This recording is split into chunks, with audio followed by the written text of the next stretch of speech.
Hello friends, आज का हमारा टॉपिक है सीएसएस के अंदर नेक्स्ट प्रॉपर्टी, जिसको आज हम सीखने वाले हैं, जो कि हमारी है ग्रिड गैप्स, जो कि ग्रिड के अंदर यूज़ की जाती है। जब भी हम ग्रिड को इम्प्लीमेंट करते हैं उस कंडीशन पे हम ग्रिड गैप्स प्रॉपर्टी को भी सीखते हैं, जिसका काम क्या होता है ग्रिड गैप्स प्रॉपर्टी का। दे define the gaps between the lines, यानी कि ये क्या करती है, जो हमारी लाइन्स होती हैं उनके बीच में गैप क्रिएट करने का, यानी एक खाली स्पेस क्रिएट करने का काम करती है, जो हमारी ग्रिड गैप्स प्रॉपर्टी होती है।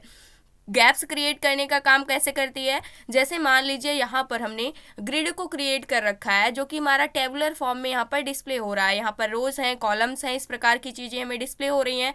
अगर यहाँ पर आप देखें तो जो यहाँ पर हमारी फर्स्ट लाइन है, यानी कि फर्स्ट रो स्टार्ट हो रहा है, उसके बाद ये हमारा सेकेंड रो स्टार्ट हो रहा है, लेकिन यहाँ पर थर्ड रो उसके बाद स्टार्ट हो रहा है, यानी कि फर्स्ट वाला यहाँ पर अगर आप देखें तो फर्स्ट से ला रहा है, सेकंड से ला रहा है, इस प्रकार से, यानी कि फर्स्ट यहाँ पर ग्रिड आ रही है, सेकंड, इस प्रकार से हमारा जो ग्रिड है वो यहाँ पर क्या हुआ है, क्रिएट हुआ है। लेकिन यहाँ पर अगर हम देखें इंस्पेक्ट करके तो यहाँ पर कोई भी गैप क्रिएट नहीं हुई है। जैसे हमारा फर्स्ट वाला आ रहा है, जस्ट इसी के बाद हमारा सेकंड वाला रो भी यहाँ पर क्या हो रहा है, क्रिएट हो रहा है। इसी प्रकार से थर्ड, फोर्थ, फिफ्थ, सिक्स, इसी प्रकार से अगर हम कॉलम्स को देखें तो ये हमारा फर्स्ट कॉलम यहाँ पर डिस्प्ले हो रहा है और यहाँ पर थोड़ा भी स्पेस नहीं है। इसके जस्ट बाद हमारा सेकंड कॉलम डिस्प्ले हो रहा है, इसके जस्ट बाद हमारा थर्ड कॉलम डिस्प्ले हो रहा है।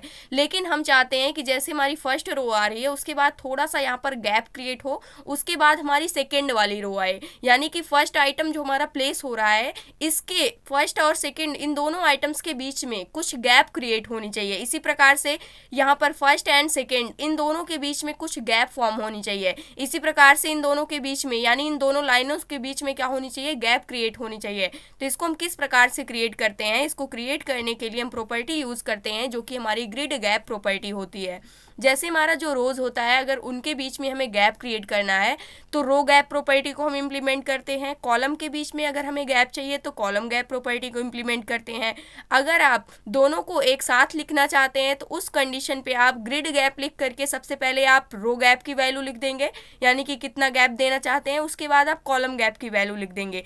अगर आप एक सिंगल वैल्यू लिखते हैं उस कंडीशन पे क्या होता है कि वही सेम जो गैप होगा वही रो को भी मिल जाएगा, वही कॉलम को भी मिल जाएगा। अब सबसे पहले यहाँ पर हम रो गैप क्रिएट करके देखने वाले हैं। रो गैप क्रिएट होने के बाद जो यहाँ पर लाइन इसके जस्ट बाद आ रही है, उसके बाद यहाँ पर थोड़ा सा गैप क्रिएट होगा, फिर हमारा सेकंड वाला रो आएगा, फिर थोड़ा सा गैप होगा, फिर थर्ड वाला रो आएगा। इसको हम क्रिएट करके देखते हैं। तो यहाँ पर हम आ जाते हैं और यहाँ से हमने क्या दे दिया, रो गैप यूज़ किया। रो गैप हमने कितना दे दिया, मान लेते हैं यहाँ से हमने 20 पिक्सल्स के इक्वल रो गैप दे दिया और इसको हमने क्या कर लिया, सेव कर लिया। सेव करने के बाद जैसे ही रिफ्रेश करते हैं, अगर यहाँ पर आप देखें तो यहाँ पर 20 पिक्सल्स के इक्वल रो गैप जो है हमारा वो क्या हो चुका है, क्रिएट हो गया है। जो यहाँ पर आप पर्पल कलर की लाइन को देख रहे हैं, एक मोटी लाइन आपको यहाँ पर डिस्प्ले हो रही है। इसके पहले यहाँ पर क्या थी, एक डॉटेड लाइन सिर्फ आपको डिस्प्ले हो रही थी, बट यहाँ पर अब अगर आप देखें तो यहाँ पर जो पर्पल कलर की लाइन है वो कितने पिक्सल्स के इक्वल है, यहाँ पर 20 पिक्सल्स के इक्वल, जो कि गैप को फॉर्म कर रही है। तो यहाँ पर फर्स्ट वाला हमारा जो आइटम आ रहा है, इसके बाद कुछ गैप क्रिएट हो रही है, जो कि हमारा कंटेनर का जो बैकग्राउंड है यहाँ पर आपको डिस्प्ले हो रहा है, यानी इसका मतलब यहाँ पर गैप क्रिएट हो गई है। ये रो गैप होती है। अगर इसको थोड़ा सा हम कम रखना चाहते हैं तो उस कंडीशन पे हम इसको थोड़ा सा कम भी कर सकते हैं। यहाँ पर 10 पिक्सल्स के इक्वल हम रख लेते हैं और इसकी वैल्यू हम पिक्सल्स में सेट करते हैं और यहाँ से हम इसको रिफ्रेश करेंगे तो यहाँ से आप देख सकते हैं ये गैप क्या हो रहा है, यहाँ पर क्रिएट हो रहा है। फर्स्ट गैप आ रहा है, सेकेंड गैप, थर्ड, फोर्थ, इस प्रकार से यहाँ पर गैप भी क्रिएट हो रहा है। लेकिन अभी यहाँ पर कॉलम्स के बीच में गैप कोई भी नहीं फॉर्म हो रहा है, तो यहाँ पर भी हम गैप लाना चाहते हैं तो उस कंडीशन पे हम किसका यूज़ करते हैं, कॉलम गैप प्रॉपर्टी का यूज़ करते हैं। तो यहाँ से हम क्या लिख लेंगे, कॉलम गैप्स यहाँ पर यूज़ करेंगे और इसकी भी वैल्यू हम सेम सेट करने वाले हैं 10 पिक्सल्स के इक्वल। आप चाहें तो और ज़्यादा रख सकते हैं।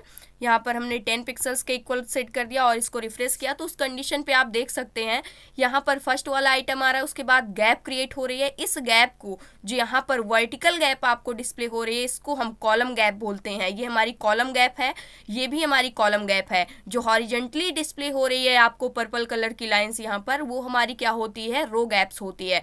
तो इस प्रकार से जो हमारे कॉलम गैप हैं और रो गैप हैं वो क्या हो चुके हैं, क्रिएट हो गए हैं। अब इस प्रकार से अगर आप देखें तो हमारा जो यहाँ पर ग्रिड ग्रिड है वो एक अच्छे लेआउट में क्या हो रहा है, डिस्प्ले हो रहा है, यानी कि हमारे सारे आइटम्स अलग अलग यहाँ पर क्या हो रहे हैं, डिस्प्ले हो रहे हैं और एक अच्छा लेआउट क्या हो रहा है, फॉर्म हो रहा है। अगर यहाँ पर हम कॉलम गैप थोड़ा सा ज़्यादा रखना चाहते हैं तो इसको भी आप रख सकते हैं। जैसे मान लीजिए हमने यहाँ से कॉलम गैप क्या कर लिया, 15 पिक्सल्स के इक्वल कर लिया और इसको हमने सेव किया। सेव करने के बाद यहाँ से हम इसको रिफ्रेश करेंगे तो उस कंडीशन पे आप देख सकते हैं जो कॉलम गैप है उसकी वैल्यू थोड़ा सा ज़्यादा हो गई है और थोड़ा सा ज़्यादा गैप यहाँ पर क्या हो रहा है, फॉर्म हो रहा है। अब एक तरीका और होता है यहाँ से शॉर्ट फॉर्म होता है, जो कि जैसे हमने यहाँ पर पढ़ा है कि जैसे हम ग्रिड गैप को यूज़ करते हैं तो फर्स्ट वैल्यू हम रो गैप की दे देते हैं और सेकंड वैल्यू हम कॉलम गैप की दे देते हैं। अब सेम चीज़ को हम करने वाले हैं, जैसे यहाँ से हमने इन दोनों चीज़ों को अलग अलग लिखा था उस कंडीशन पे यहाँ पर हम एक लाइन के अंदर इसको लिख सकते हैं ग्रिड गैप प्रॉपर्टी की हेल्प से।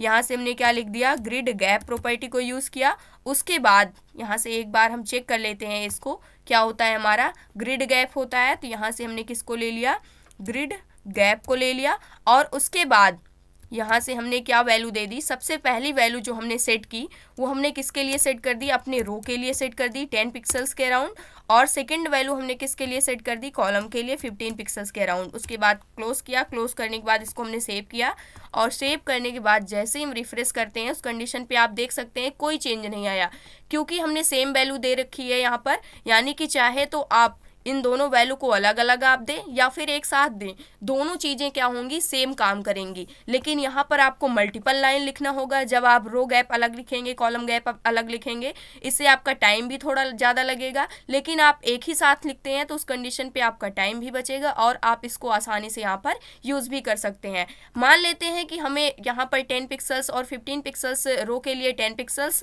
और 15 पिक्सल्स कॉलम के लिए गैप दिया है। मुझे सेम गैप दोनों के लिए देना है, रो एंड कॉलम के लिए, यहाँ पर 5 पिक्सल्स के इक्वल। तो उस कंडीशन पे हम सिर्फ एक वैल्यू, जब भी हम ग्रिड गैप लिख करके उसके बाद एक सिंगल वैल्यू लिखते हैं उस कंडीशन पे क्या होता है, ये रो गैप के लिए भी सेम प्रॉपर्टी इंप्लीमेंट हो जाती है और कॉलम गैप के लिए भी सेम प्रॉपर्टी इंप्लीमेंट हो जाती है। इसको रिफ्रेश करेंगे तो अब यहाँ पर 5 पिक्सल्स के equal row gap and column gap क्या हो रहा है, यहाँ पर फॉर्म हो रहा है, जैसे कि आप यहाँ पर क्या कर पा रहे हैं, देख पा रहे हैं। तो ये सारा हमारा क्या होता है, गैप होता है। जो हॉरिजेंटल लाइन आपको डिस्प्ले हो रही है पर्पल कलर की, वो हमारा रो गैप होता है। जो वर्टिकली आपको डिस्प्ले हो रही है पर्पल कलर की लाइन, वो क्या होती है, हमारी कॉलम गैप होती है।